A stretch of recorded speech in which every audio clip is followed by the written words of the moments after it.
When I first pulled up to the old wooden shack by Silver Pine Lake, the HOA board members literally laughed in my face. It was supposed to be unbuildable land, a decaying dock, broken steps, no plumbing, and definitely not something anyone in the Lakeside Estates HOA wanted, near their pristine million-dollar homes.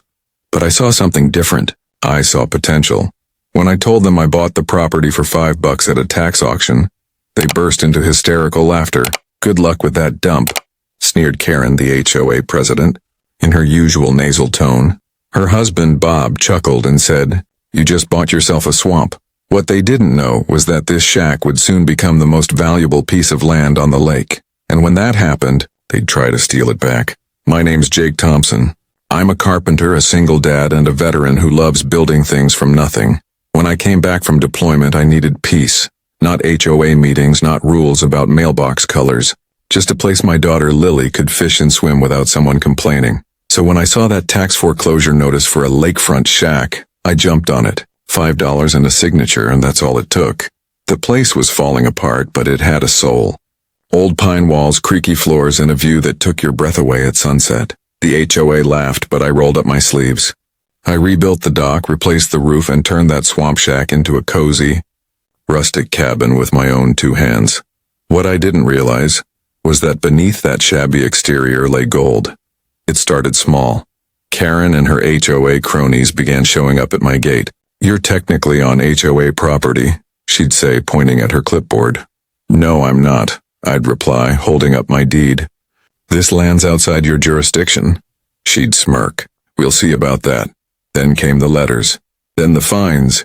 For unsightly property, for unapproved construction, for violating neighborhood standards. They even tried to block my mail and trash pickup, claiming I wasn't an official resident. I ignored them. Until one day, I got a certified letter that made my blood boil.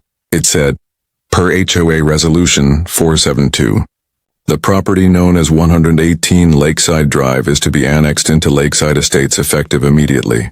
In short, they were stealing my land. I hired a lawyer friend, Megan, who specialized in property disputes. She was sharp as a tack and furious when she saw the documents. "Jake, this annexation's bogus." They forged the county approval. We dug deeper and discovered something wild. Apparently 60 years ago, the shack sat on a separate parcel that was never officially part of the HOA land grant. That meant the HOA couldn't touch it, no matter what they claimed. But here's where karma started brewing. During our research, we found an old geological survey showing a spring-fed water source directly under my property. The same spring that fed Silver Pine Lake, which supplied water to the entire HOA district. If I registered it with the county, I'd own the lake's source. With Megan's help, we filed the water rights claim and had the property reappraised.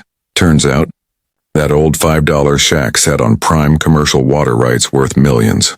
When the new valuations came in, $5,000 for the land and its lake access, Karen nearly choked at the town meeting. Suddenly, the same HOA that mocked my shack started sending me membership offers. Karen smiled fake sweetly, saying, "You know, we'd love to include you in the HOA now. For the betterment of the community." I smiled back. "You mean the community that fined me for fixing my dock?" Her face went red. A week later, I came back from town to find my gate padlocked and a foreclosure notice taped to my cabin door. They'd forged a new deed. Fake signatures. Fake legal seals. Trying to claim I was delinquent on HOA fees I never owed. That was the last straw. I called my lawyer, and we went nuclear. We got the county sheriff and news crew involved. When the sheriff arrived, Karen tried her old charm. "Officer, he's trespassing on HOA property." The sheriff looked at me, grinned, and said, "Ma'am, this man owns the land your HOA's built around."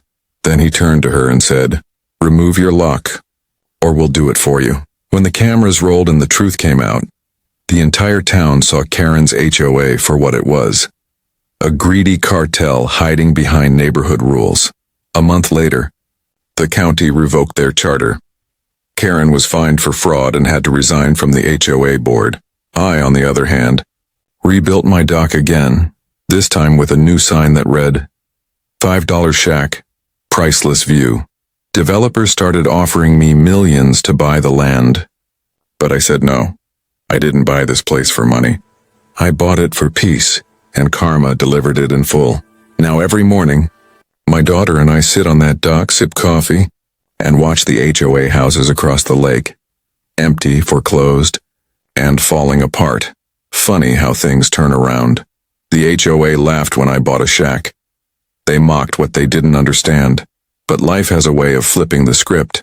What they called worthless became worth millions. And what they called community crumbled under greed. Never underestimate a person who builds quietly. Because sometimes the ones who start with $5 end up owning the whole lake. Karma always finds those who try to steal peace, and sometimes it comes with $1 million view. Subscribe to Hoa Karen Diaries, where every HOA lie meets its karma.